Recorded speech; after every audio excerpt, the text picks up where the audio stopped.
So, I've been steadily progressing my way towards finishing my Kingdom Hearts playthrough on my Let's Enjoy series with you guys, but I'm still recording most of it, and I still want to put in the effort to make good quality videos, so I'm going to take the time to really put those together. And while I have the footage just laying around, I figure I'll just kind of throw a bunch of my thoughts that I've been having together in one video here, so maybe I could just have it in case someone actually wants to watch it. So, anyway, here we go.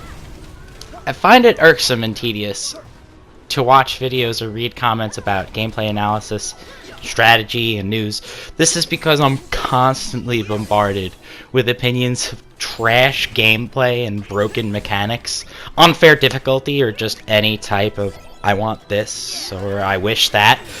And instead of preaching my own opinions on how annoying other people's opinions can be, I will simply just present my subjective opinion on role-playing game structure, design, and gameplay, using, of course, my favorite and a lot of other people's favorites, Kingdom Hearts 3, in honor of, you know, Critical Mode being released as DLC. So, disclaimer, to any trolls or perfectionists out there, I will repeat again, this is my subjective opinion. I am not any more learned or masterful at this topic than anyone with personal experience playing these games, or with access to Google. So, I'm sure if you have an opinion on this game, I'm not going to outright change it with this video. However, I do plan on shedding some light on a few things I have noticed could help us better understand the reasoning behind the design implemented in this game. So, here it is. What is an RPG? Well, this is a very broad subject, and it could be talked about extensively on its own, so I'll just generalize it to all RPGs as having a simple main idea. You are given a goal, or freedom of setting your own goal, calculating explicit choices throughout your journey, and making use of any and all tools at your disposal. So, I specifically try to be vague here, so I can emphasize that more often than not, if you're playing a modern console-style game, you are performing some type of role and playing through an environment based on that role. So, life as we know it is full of little choices every day, interacting with the environment around you in terms of a who, what, when, where, why, and how. You're answering questions.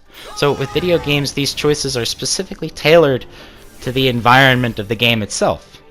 So when I get down to the real nitty-gritty, I can finally start bringing my source material into perspective a little more.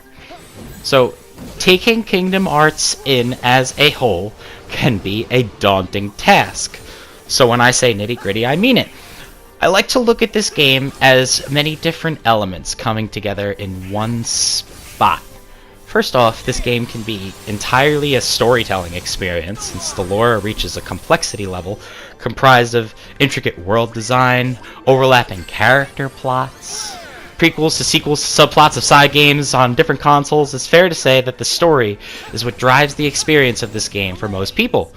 And with that being said, the most important choice of all is the difficulty setting you play the game on. To further that point, the lore even emphasizes how important it is for the player in the first moments of the first game. You could start on critical mode, you could only play standard mode, or you could work your way through all of them to hone your skill level. But the fact is, those first few choices are what make the entire game fall into place.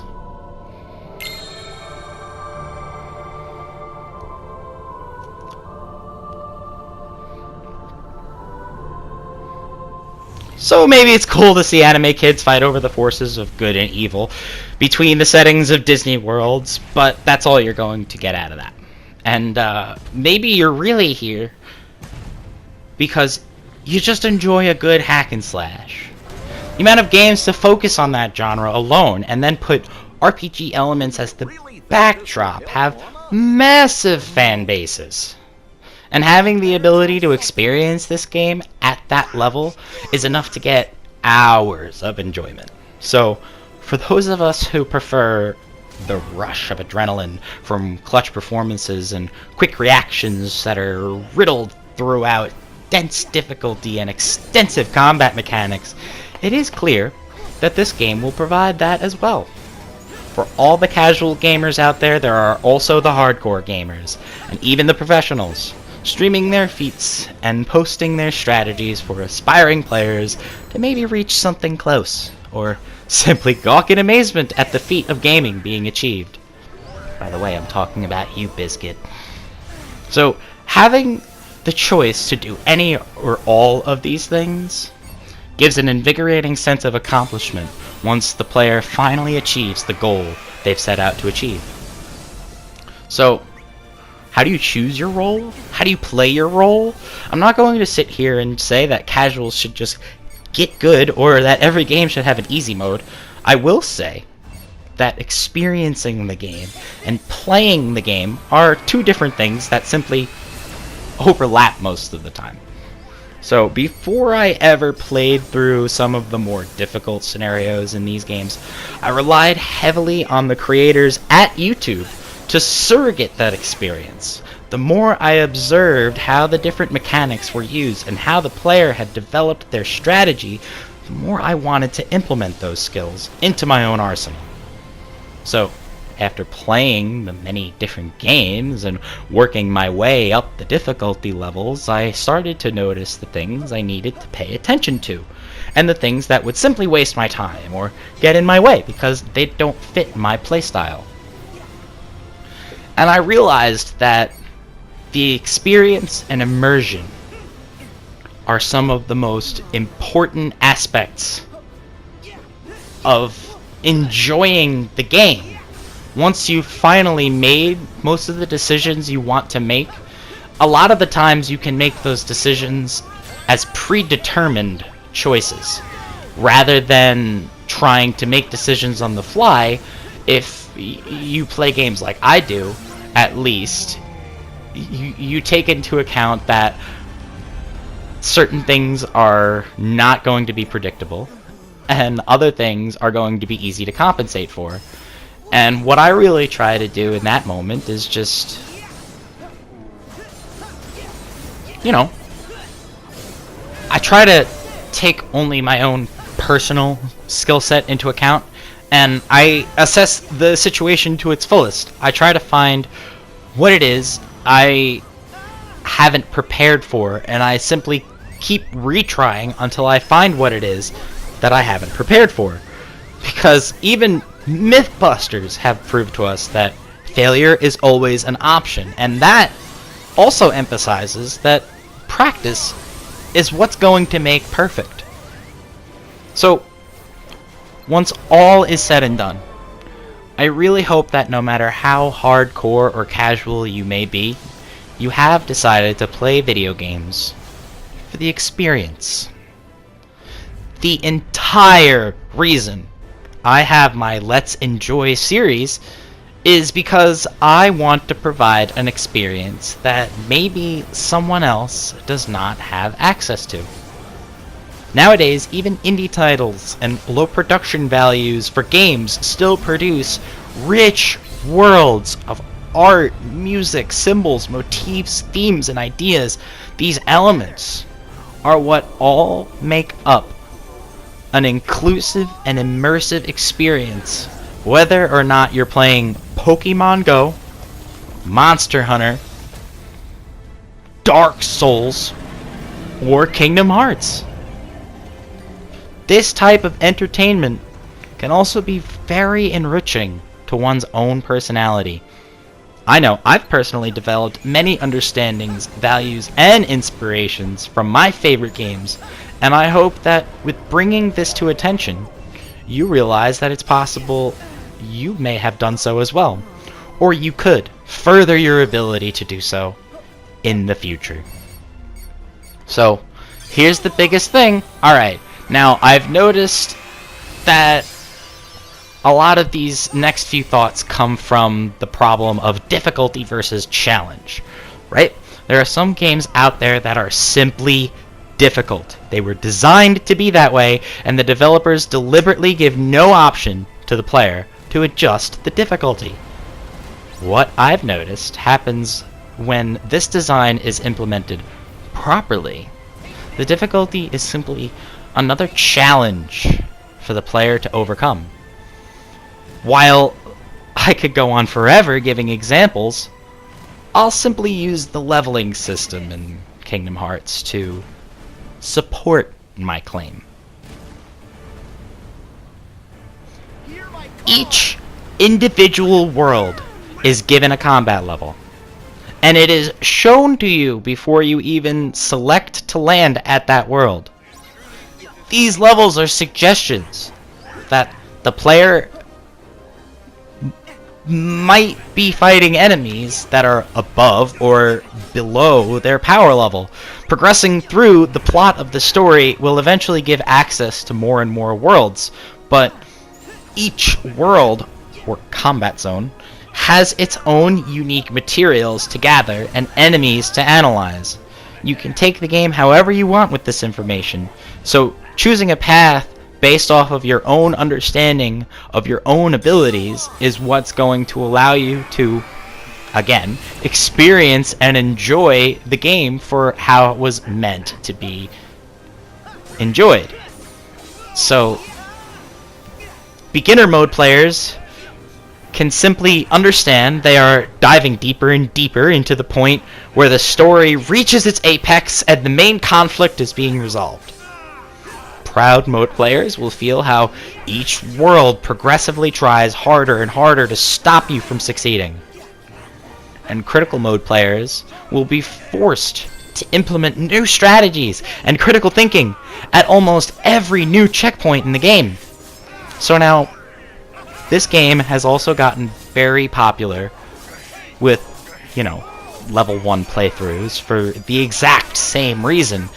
Overcoming the challenges presented with even less options at your disposal and even more reason for the game to simply just overpower you and find your weaknesses to be worthy of destroying. This all just makes for a high adrenaline, edge of seat anticipation for the player and people watching. This game isn't unfair or broken at any of these difficulties, but it could be. Critical mode is going to get progressively more and more manageable as you level up, while crit level 1 is going to be progressively more and more punishing when you make the poor decisions or plays, but there's something else that I haven't talked about that really makes a game broken or unfair. And that's when poor design decisions are implemented. So, if you're beginner, standard, proud, or critical, there is no difference among them when explaining the importance of practice. Just as in life, you will be defeated and outsmarted many times, and you can simply stop trying there. Never progress past that point. But with setting your own personal goal, or the goal given to you by the game's story itself, wanting to find the conclusion, wanting to get closure, once you have that goal, you can overcome the frustrations of failure and keep on trying until you succeed. No matter how professional or expert you are at anything, there will always be a need for practice to be able to solve newer and more challenging experiences. So, if a game is unbalanced or uses unfair mechanics, it is the same as when people lie, cheat, or steal from you. In real life, there is nothing you can do to better yourself to stop any of that from happening. But, as in life, we can learn to avoid situations that may leave us vulnerable. this is the same with an unbalanced game. And simply put, if something that is broken to the point where no amount of practice or difficulty scaling can overcome it, that is when players will simply stop playing the game. If I try to conclude this thought, no matter what you decide to play, you will keep on playing it if you enjoy some aspect of it. Challenges, stories, mechanics, artistic designs will always be tinkered with by the developers, and some combination of any or all of those elements is what's going to keep you, the player, wanting to practice, overcome, and experiencing the game that you are playing.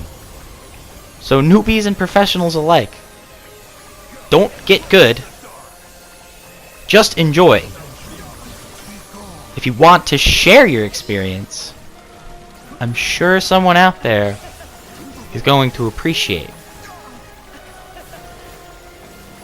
And now, I want to take the time to really emphasize why it is I enjoy Kingdom Hearts, as it's may not be clear yet the full thing I'm trying to make a point of in my Let's Enjoy series is that I grew up with cartoons, I grew up with Disney, I grew up with fairy tales, and I grew up with anime. Anime was on Cartoon Network, anime was on Adult Swim, anime is just as accessible through manga as it is through cartoons. And I say anime because it is almost a genre in and of itself to say that something is anime. And this game is, you know, many, many, many years later, after Kingdom Hearts 1, Chain of Memories, Birth by Sleep, Kingdom Hearts 2, Dream Drop Distance, Recoded, 358 over 2 days, all of those. And I'm sure I missed one, because I'm just pulling them off the top of my head right now. But all of those were anime, slowly getting better and better and better and better as the seasons went on. And when I look at it like that, it's really easy to say that some of the storyboarding decisions are maybe issues of things like, I don't know, localization. Some of the things that some of the characters say are cheesy and corny because they were said in another language first. And there was probably a different implication with the way that language is designed, specifically Japanese language. But then think about how many countries and how many different people who speak different languages are going to play this game. How many different people who speak different languages watch Disney movies? How many different people who speak different languages watch anime? And all of that localization makes for sometimes awkward translations or awkward situations where in other cultures those situations would be much more relatable. Is relatable. Yeah, and I'm specifically talking about a lot of the scenes in the last part of this game, and now to avoid spoilers, I'm going to save those scenes for, I mean, do I need to avoid spoilers at this point? But, you know, I'm going to save those scenes for my Let's Enjoy video, and just keep the combat in this video to make my point clear. A lot of the super emotional scenes that occur in the last few hours of this game can really be misinterpreted sometimes when you only take into account your own perspective on things. And that's true with anything, anywhere you ever experience. Any type of art, culture, literature, movie, whatever. If it's coming from another culture, there's going to be things about it that you simply won't be able to fully empathize with. And that's because you are not a part of that culture. And you don't have, you know, that's not, I'm not saying that you have to go ahead and get uncultured, you're an uncultured swine because you don't understand certain elements. No, no, no, no, no, no, no, no. Art is designed to be that way so that when there are gaps to be filled, you fill the gaps with your own imagination. And so there are certain scenes that I will go over during my Let's Enjoy series that I try to say, fill things in with your imagination.